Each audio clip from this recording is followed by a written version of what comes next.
Bu yaz da geldiler. Bize sıcak su arıyoruz dediler de hani bu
az bir su vardı.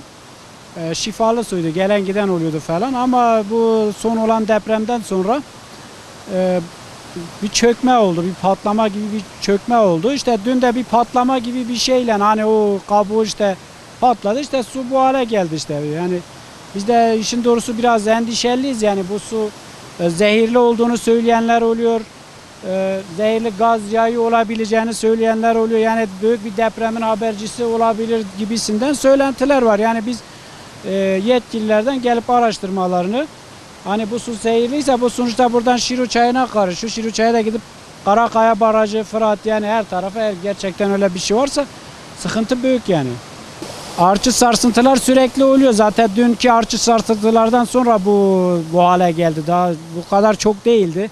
Dünkü artçı sarsıntılardan sonra böyle bir işte gördünüz ya oraya da çektiniz bir patlama gibi bir şey oldu. Bu hale geldi yani. Yer altından fışkırıyordu böyle su yukarı doğru işte çakıl, kum, değişik şeyler geliyor içinde yani yumuşak bazı şeyler değişik taşlar yani nedir ne değildir endişeliyiz yani açıkçası. Bu suyu biz şimdiye kadar şifalı diye insanlar gelip şifa arıyordu ama bu su zehirli de olabilir. Zehirli maddeler içeriyor olabilir, zehirli gazlar içeriyor olabilir. Yani yarın öbür gün ikinci bir patlamayla evimiz zarar görebilir, yıkılabilir ne bileyim yani yetkililerin gelip bakmalarını önemli rica ediyorum yani.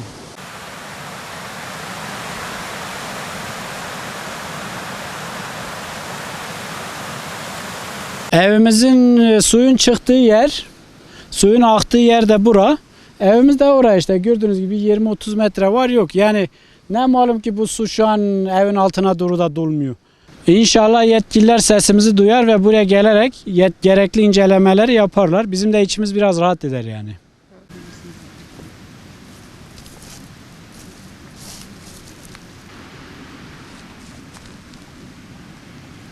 Endişeleniyoruz tabii ki çünkü burada yani bayağı bir su çıkmış evimize yaklaşık bir 20-30 metre uzaklıkta. Hani endişeleniyoruz hani evimizin altına da girer mi ev göçer mi yani ne bileyim bayağı bir su var yani burada küçümsenecek bir su değil yani. O yüzden yani endişeleniyoruz korkuyoruz yani. Zaten hep artçılar da var yani psikolojik de hiç iyi durumda değiliz. Bütün köy olarak Pötürge olarak yani bölge olarak.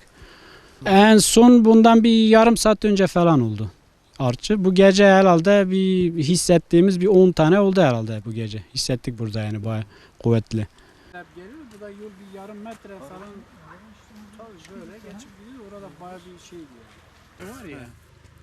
Orada bir yarık var ya normalde biz onu kendi kokusu var. Hiç içtiniz mi buranın suyunu? İçilmez.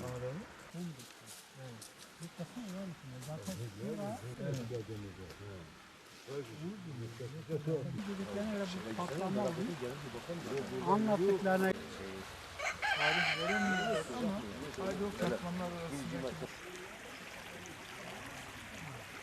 bana güzelse tahminen eskiden bir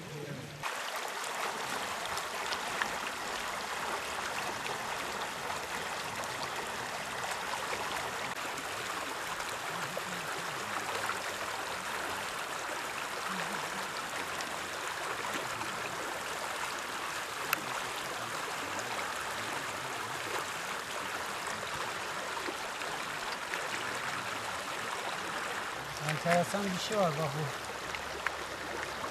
Bu ton parçasına benziyor. İnşaattan mı girdi, buradan mı çıkmış bilmiyorum yani öyle taşlar, değişik şeyler. 1875'lere dayanır buranın tarihi. Fakat biz bu yeni nesil ilk defa böyle bir şeye şahit olduk. Yani korkuyoruz açıkçası. Yani bunun akıbeti nedir? Bir fay hattının tetiklenmesi midir? Biz bunu bilemiyoruz. Yani dünden beri de uğraşıyoruz. Yani buraya herhangi bir yetkili de getirtemedik sağ olsunlar. Ama biz istiyoruz ki yani birileri bize bir açıklama yapsın. Yani neticede burada çıkan bir sudur. Allah'ın verdiği bir su fakat arkasında ne var? İkinci bir depremde bu suyun nasıl patlayacağını, nasıl ikinci bir felakete yol açacağını biz şu anda yani görüyorsunuz.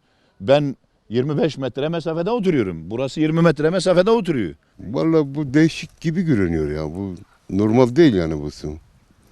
Şiru çayından gelen su değil yani bu. Normal eğer kirli şeyden mi geliyor artık onu bilemiyoruz tabii. Ama değişik tabii. Değişik bir su. Tedirgin oluyoruz. Şimdi burası deprem bölgesi. Depremden sonra olan bir patlamadır bu da sonuçta. Ne istiyorsunuz, talebiniz nedir? O devlet yetkilerden gelip bir bakmalarını rica ediyoruz işte. Benim babam 1905 doğumlu. Büyük deprem olurken babam kundaktaydı. Anlattıklarına göre bura patladığı zaman bizim karşıda kale var. Parçalar kaleye gitmiş. Yani çok büyük bir şeyler olmuş. Tedirgin içindeyiz. Yetkililerden rica ediyoruz gelip baksınlar. Çünkü buradaki evler tehlikede. Yatamıyoruz.